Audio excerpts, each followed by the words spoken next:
आज 35 duty magistrate और 6 nodal officers की सख्ती के चलते और लगभग 1000 पुलिसकर्मी के डिप्लॉयमेंट के चलते आज जो नकल की खबरें थी, छतों पे चढ़ के जो असामाजिक तत्व परीक्षा के माहौल को ख़राब कर रहे थे, चिट्ठे फेंकने का जो एक न्यूज़ के माध्यम से और सोशल मीडिया के माध्यम से भी हमारे संज्ञान में आया था। आज कहीं भी ऐसे कोई भी न्यूज़, कोई भी घटना नहीं आई है। सभी ड्यूटी मजिस्ट्रेट मुस्तैदी से अपने सेंटर्स पे थे। साथ ही कुछ सेंटर से इम्पर्सोनेशन के केस आए थे जिसमें कोई और पर्सन उन दूसरे बच्चों की जगह एग्ज़ाम देने आ गया था। उसमें त्वरित कार्रवाई करते हुए माउंट अरावली स्कूल में ऐसे जो 34 के करीब जो बच्चे हैं उनको अलग किया गया है। अभी उनसे पूछताछ चल रही है। पूछताछ के बाद जो दोषी लोग हैं उन पे कार्रवाई, और अगर इसमें स्कूल की या उससे ऊपर संलिप्तता किसी की भी पाई जाती है तो बोर्ड ने और सरकार ने सख्त हिदायत दी है कि उनके खिलाफ कार्रवाई की जाए। साथ ही इसमें अगर ऐसे कोई भी और भी सेंटर या कोई और भी ये घटनाक्रम लगातार पाया जाता है तो सेंटर चेंज करने के अलावा उसकी मान्यता रद्द करने के बारे में भी सरकार ने कहा है कि उसमें कोई तरह की कोताही ना बरती जाए। साथ ही मैं आप लोगों के माध्यम से ये अपील पुनः करूंगा कि आज जिस तरह का एक अच्छा एफर्ट दिखाया हमने एक एज ए टीम की तरह, सभी सरपंचेज मुस्तैदी से वहाँ पे तैनात थे, उन्होंने बड़ा अच्छा सहयोग किया। नंबरदार जो हमारे थे उन्होंने भी बड़ा अच्छा सहयोग किया।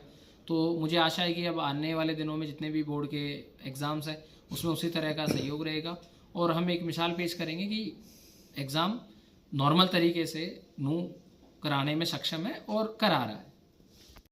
टोटल संख्या कितनी है? क्या कोई उसमें माउंट अरावली की कंप्लेन हमने ऑलरेडी दे दी है। जैसा मैंने बताया कि उसमें चूंकि इतना बड़ा जो संख्या में है वो एक बहुत ही गंभीर विषय है, और वहाँ एक संज्ञान में आया है कि वो हरियाणा ओपन स्कूल का सेंटर था जहाँ पे ये शिकायत ज़्यादा आई थी। सिमिलरली हमारे पास फिरोजपुर नमक और छाछेड़ा, ये 2 सेंटर से भी कुछ ऐसी खबर आई थी, लेकिन अभी उसकी जो तथ्यात्मक रिपोर्ट है वो आई नहीं है। तथ्यात्मक रिपोर्ट आने के बाद हम उस पर पुलिस को कंप्लेन देंगे और एफआईआर दर्ज कराएंगे।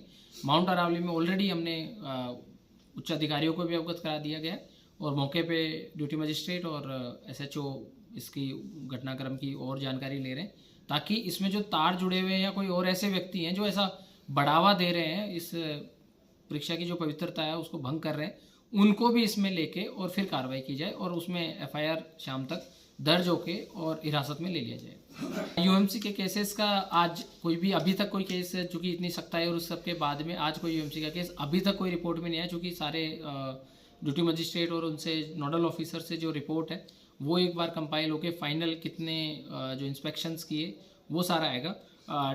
मैंने और एसपी साहब ने साथ मिलके लगभग 11 सेंटर हमने विजिट करे, जिसमें शहर के सेंटर्स थे टपकन, फिरोजपुर नमक और मांडी खेड़ा। ये सारे सेंटर हमने खुद भी विजिट किए। इसी तरह से हमारे जो एसडीएम्स थे और डिस्ट्रिक्ट म्यूनसिपल कमिश्नर है उन्होंने भी सारे सेंटर विजिट किए हैं।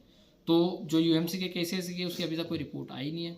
कोई भी ऐसी रिपोर्ट आएगी या कुछ आएगी तो वो हम आप लोगों को, मीडिया को भी हम उपलब्ध कराएंगे। साथ ही मैं आप लोगों के माध्यम से एक अपील करूँगा कि जैसा जिस तरह से आज आप लोगों ने एक दिखाया है कि हम एक फ्री एंड फेयर एग्ज़ाम करा सकते हैं, वो आगे के जो अपने जितने भी एग्ज़ाम हैं यही करें। और जो इम्पर्सोनेशन का ऐसा दुस्साहस इतनी सुरक्षा के बावजूद जिन बच्चों ने या जो बच्चा दूसरे को अपनी जगह भेज रहा है, वो ना केवल अपना कैरियर उसने ख़राब किया है बल्कि उसकी जगह जो आया है कोई लालच में या किसी के बहकावे में, उसका भी कैरियर ख़राब हुआ है। तो जो कि एक बहुत ही गलत संदेश भी है और दुर्भाग्यपूर्ण है।